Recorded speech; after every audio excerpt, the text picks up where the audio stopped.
বৈষম্য বিরোধী ছাত্র আন্দোলনের হত্যা মামলায় গ্রেফতার সাবেক প্রধান বিচারপতি এবিএম খায়রুল হকের দৃষ্টান্তমূলক শাস্তি দাবি করেছে জাতীয়তাবাদী আইনজীবী ফোরাম। বৃহস্পতিবার সংবাদ সম্মেলনে ফোরামের সভাপতি জয়নুল আবেদিন বলেন, খায়রুল হকের জামিন শুনানির সময় আদালতে যে বিশৃঙ্খলা হয়েছে সেটি ফ্যাসিবাদের দোষরদের বিচার বানচাল করতেই করা হয়েছে।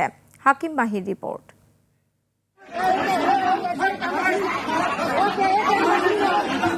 সাবেক প্রধান বিচারপতি এবিএম খায়রুল হকের জামিন ও মামলা বাতিল আবেদনের শুনানিতে আইনজীবীদের মধ্যে এই হট্টগোল। দুই পক্ষের কথা কাটাকাটি ও ধাক্কাধাক্কির এক পর্যায়ে আদালত শুনানির জন্য আগামী রোববার দিন ধার্য করেন। এ ঘটনায় বিচার কাজে বাধা ও বিশৃঙ্খলার প্রতিবাদ ও দোষীদের বিরুদ্ধে আইনগত ব্যবস্থা গ্রহণের দাবিতে জাতীয়তাবাদী আইনজীবী ফোরামের এই সংবাদ সম্মেলন।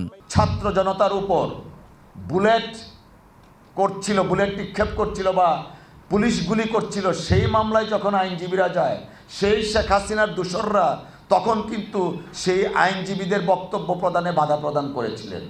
আজকে সেই দোসররা আবার আদালতে গিয়ে বিশৃঙ্খল পরিস্থিতি সৃষ্টি করছেন।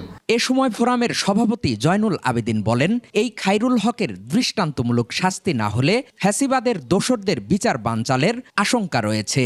গায়েবী মামলা এবং হাজার হাজার মায়ের কোল খালি করা ইত্যাদি এবং সর্বশেষ জুলাই বিপ্লবে প্রাণঘাতী অস্ত্র ব্যবহার করে হাজারো ছাত্র জনতার মৃত্যুর জন্য স্বৈরাচারী শেখ হাসিনা তার দোসর ও বিচার বিভাগের অন্যতম সহযোগী দোসর খায়রুল হক সমানভাবে দায়ী। বৈষম্য বিরোধী ছাত্র আন্দোলনের হত্যা মামলায় গত 24 জুলাই সাবেক প্রধান বিচারপতি এবিএম খায়রুল হককে ধানমন্ডি থেকে গ্রেপ্তার করা হয়।